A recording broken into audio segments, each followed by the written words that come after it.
I want to go to CBS News congressional correspondent Nikole Killion, who I believe is still in the hallway there. Nikole, what new are you hearing from sources about whether Johnson is pleased with how today went, the fact that it was the first round? Does he consider that a win, even though, as Ed mentioned, it was a little messy to get there? Yeah, well, I think it really doesn't matter. He likes to use football analogies a lot, so I would imagine the speaker kind of views this as a win is a win. I mean, look, he was very confident going in that he could get there on the first round. He told reporters he believed that they were close, that they were getting there. His team also projected that similar confidence that they had hoped he could do this on the first ballot, but they were prepared to go an extra round or two if it came to it. And I think part of the reason why they were pretty bullish from that standpoint is there really was no formal challenger to the speaker. So even though he was facing some opposition, there wasn't another name readily available in the hopper to pull out that could have the votes. And that was pretty much what we witnessed during the whole protracted, ballot and rounds after Speaker McCarthy was ousted. It was like name after name came up, but they couldn't muster the votes to get to that 218 magic number. And so with the speaker today being so close,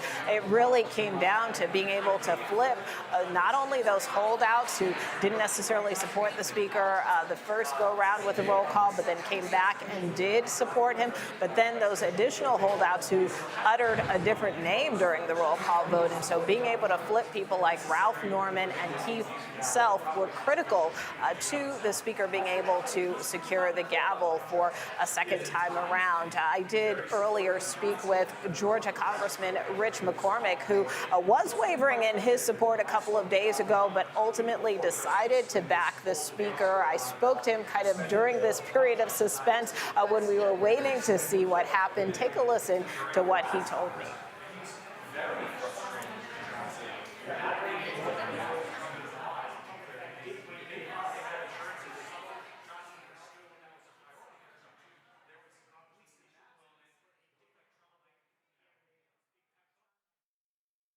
So just get us up to speed. We obviously saw how the vote played out. What is the mood inside the room right now? I think people are still calm and hopeful. I think some people are movable. We just need a couple more, and I think we'll be there. I'm hoping that the three people who voted against the speaker will come around, at least two of them. I think Massey may not be movable, but the other two I'm hoping for.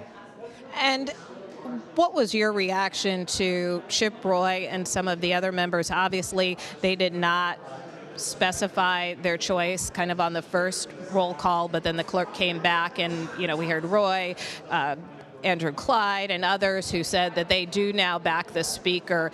How significant is that development? It is, but realize that there's still leverage to be played out. When you have this narrow of a majority, it gives you incredible leverage to get what you want. I think there's negotiations right now that this could get worse instead of better, but I'm hoping not. Well, what makes you say that? Just listening to people and what they're saying. So again, for a while, it looked like things could potentially be on the ropes for Speaker Mike Johnson. But as you see there now, he is now being led back into the chamber by a bipartisan escort committee where he is receiving a rousing applause after securing the gavel for the 119th Congress. Let's take a listen to a little bit of sound from the floor as he makes his way down the main aisle.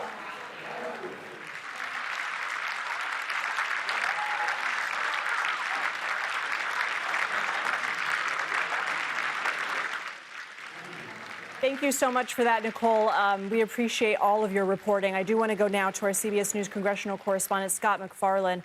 Scott, as we watch Mike Johnson make his way, I do want to ask you, I know that you and our Capitol Hill team will be doing plenty of reporting over the next hours and days. Any idea right now what Johnson may have had to give Keith Self and Ralph Norman to get them to yeses? Yeah, he had been unequivocal as the day began that there will be no side deals. And there's a precedent that happens when you make a side deal. You start to have to do that the entire Congress. And we saw that in 2023. That dogged Kevin McCarthy through his brief speakership. Whatever he had to give to get the speakership ended up making it an unmanageable majority for him. Mike Johnson already has a Herculean task with such a narrow majority. You start giving out things in concessions, you make it all the more challenging. What you're seeing here is Johnson meeting with some of his closest allies, but if you look closely every now and again, you'll see children. You'll see people who are not official members of Congress, because this is a big day for some moms and dads. There are newly elected members of Congress who are going to get sworn in as soon as there's a speaker. That was supposed to have happened already. They will, after officially swearing in Mike Johnson as the next speaker, swear in all other 430-plus members of the U.S. House, including the newcomers, including those who brought children here today. And as somebody who has children under the age of 13, I can tell you it's difficult to keep them in their seats for 4 hours, as some of these moms and dads have had to do during this protracted, prolonged drama. But Mike Johnson, I think, has secured the speakership, but also recognized, perhaps no surprise to him, that this is going to be a very challenging, if not treacherous, majority to govern. This is supposed to be the easiest vote of all. Picking a speaker should be simple. It's simple, yes, no, get it done, move on to the next task. He has much harder votes to come, and he has to navigate those same contrarians, those same dissenting voices, Lindsay, inside his own party. Scott, hang out just in case we do hear from Speaker Johnson.